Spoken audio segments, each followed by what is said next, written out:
आज है 3 अक्टूबर और हम शुरू करते हैं आज के करंट अफेयर्स।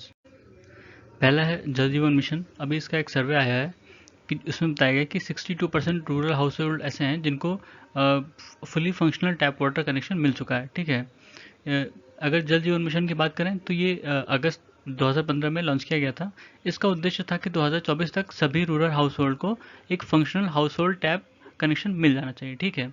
अ, इस functional household tap connection का मतलब है कि कम से कम 55 litre per day per person को मिलना चाहिए। ठीक है। उसके बाद सुकापायका रिवर, ये महानदी की डिस्ट्रीब्यूटरी है जो कि ओडिशा में बहती है। अभी एनडीसी ने मतलब जो हमारी नेशनल ग्रीन ट्रिब्यूनल है उसने ऑर्डर दिया है ओडिशा गवर्नमेंट को कि इसको फिर से रिवाइव किया जाए क्योंकि ये सूख रही है वहाँ पे। ठीक है। फिर है स्वच्छ सर्वेक्षण ग्रामीण। ये स्वच्छ भारत मिशन का पार्ट है। इसमें क्या कहते हैं, जो ग्रामीण इलाके होते हैं उनका सर्वेक्षण होता है। इसमें बताया गया कि पहले पे तेलंगाना है, दूसरे पे हरियाणा है, तीसरे पे तमिलनाडु। ठीक है, बड़े स्टेट्स में। स्मॉल स्टेट और यूटीज़ में देखा जाए तो अंडमान निकोबार पहले पे है, दूसरे पे दादरा नगर हवेली और दमन दीव दूसरे पर है, और तीसरे पर सिक्किम है। डिस्ट्रिक्ट में देखा जाए तो भिवानी हरियाणा का पहले पे था, जगतियाल तेलंगाना दूसरे पर है, और निज़ामाबाद तेलंगाना का ही तीसरे पर है। ठीक है। फिर है युवा 2.0। युवा का मतलब है young upcoming and versatile authors. ये जो 30 से कम साल के लोग हैं, मतलब ऑथर्स हैं, उनको प्रमोट करने के लिए है, उनको मेंटरशिप देने के लिए, और इसको मिनिस्ट्री ऑफ एजुकेशन लॉन्च किया है। इसको इम्प्लीमेंट करेगी नेशनल बुक ट्रस्ट। ठीक है। उसके बाद पीएमआई, परचेजिंग मैनेजर्स इंडेक्स, इसको कंपाइल करती है एस&पी ग्लोबल, एक संस्था है, प्राइवेट संस्था है। ठीक है। गवर्नमेंट नहीं, मतलब गवर्नमेंट का कोई भी इंस्टीट्यूशन इसको रिलीज़ नहीं करता। ठीक है। और दो तरह की पीएमआई होती हैं, मैन्युफैक्चरिंग पीएमआई और सर्विसेज पीएमआई। ठीक है। इसके जो शो, मतलब इसका जो इंडेक्स होता है ये शो करता है कि जो इंडस्ट्रीज़ हैं वह कैसा परफॉर्म कर रही हैं, और 50 से अगर ज़्यादा है इंडेक्स तो माना जाता है कि एक्सपेंशन हो रहा है, मतलब अच्छा काम हो रहा है, और 50 से कम होता है इंडेक्स तो पता चलता है कि कॉन्ट्रैक्शन हो रहा है, मतलब कम हो रहा है। ठीक है। उसके बाद है रीजनल रूरल बैंक। ये नरसिम्हन कमेटी 1975 में बनी थी रूरल क्रेडिट पर। ठीक है। तो उन्होंने रिकमेंडेशन दी थी इसके लिए। बताया था कि एक खास तरह के बैंक होने चाहिए रूरल एरियाज़ के लिए। ठीक है। जो कि कमर्शियल बैंक और कोऑपरेटिव बैंक से अलग हो, मतलब वो स्पेसिफिकली रूरल एरियाज़ के लिए हो।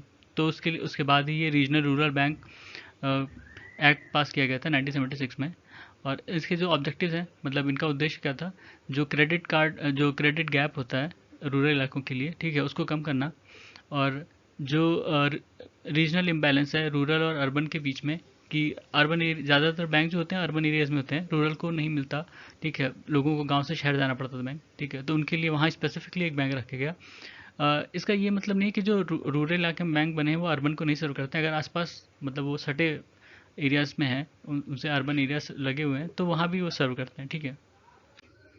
और इसकी जो ओनरशिप होती है वो सेंट्रल गवर्नमेंट, स्टेट गवर्नमेंट और स्पॉन्सर्ड बैंक, कोई भी जो जो बैंक स्पॉन्सर्ड करता है, इन तीनों की ओनरशिप रहती है। 50%, 15% और 35%। मतलब 50% सेंट्रल गवर्नमेंट की रहेगी, 15% स्टेट गवर्नमेंट की रहेगी, और 35% स्पॉन्सर्ड बैंक की रहेगी। ठीक है। इंडिया में 43 आरआरबीज हैं और उसके 21,856 ब्रांचेज हैं। ठीक है। उसके बाद इंडियन एयरफोर्स ने बताया कि वो लाइट कॉम्बैट हेलीकॉप्टर को इंडक्ट करेंगे। इसको हाल ने मैन्युफैक्चर किया। ठीक है, हिंदुस्तान एरोनॉटिक लिमिटेड ने। उसके बाद विंडफॉल टैक्स। विंडफॉल टैक्स क्या होता है, ये गवर्नमेंट तब इम्पोज करती है जब किसी इंडस्ट्री को, किसी पर्टिकुलर इंडस्ट्री को कोई मतलब कोई बढ़िया सा प्रॉफिट होता है बिना किसी एफर्ट डाले। ठीक है। नॉर्मली ये तब होता है कि जब जैसे अचानक से डिमांड बढ़ गई या कोई रिसेशन आ गया। ठीक है। तो कुछ पर्टिकुलर इंडस्ट्रीज होती हैं उनको बहुत फ़ायदा होता है। ठीक है। तो उनको वो जो फ़ायदा होता है वो उनकी इन्वेस्टमेंट की वजह से नहीं होता, वो मार्केट की कंडीशन की वजह से होता है। ठीक है। तो उस प्रॉफिट पर ही ये टैक्स लगाया जाता है। जैसे अभी अपने यहाँ क्रूड ऑयल के केस में लगा था विंडफॉल टैक्स। उसके बाद इंडिया में अभी 5G लॉन्च किया गया है, तो उससे रिलेटेड ये फ़ोटो है। इसमें डिफरेंस समझाया गया कि 1G, 2G, 2.5G, 3G, 4G और 5G में डिफरेंस क्या है, इनका एवोल्यूशन कैसे हुआ। ठीक है। और कौन कौन सी सुविधाएं आई। जैसे अगर हम 1G की बात करें तो उसमें सिर्फ बात होती थी। ठीक है।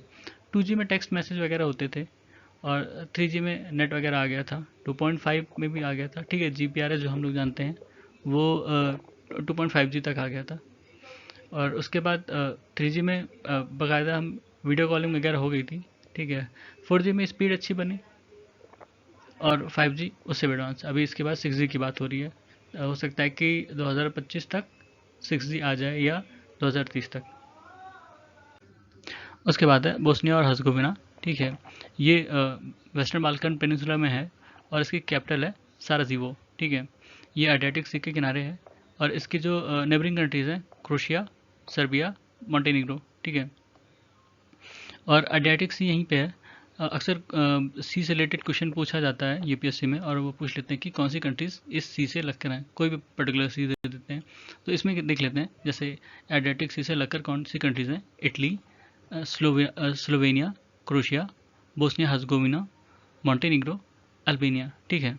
तो ये था आज के हमारे करंट अफेयर्स। सुनने के लिए धन्यवाद।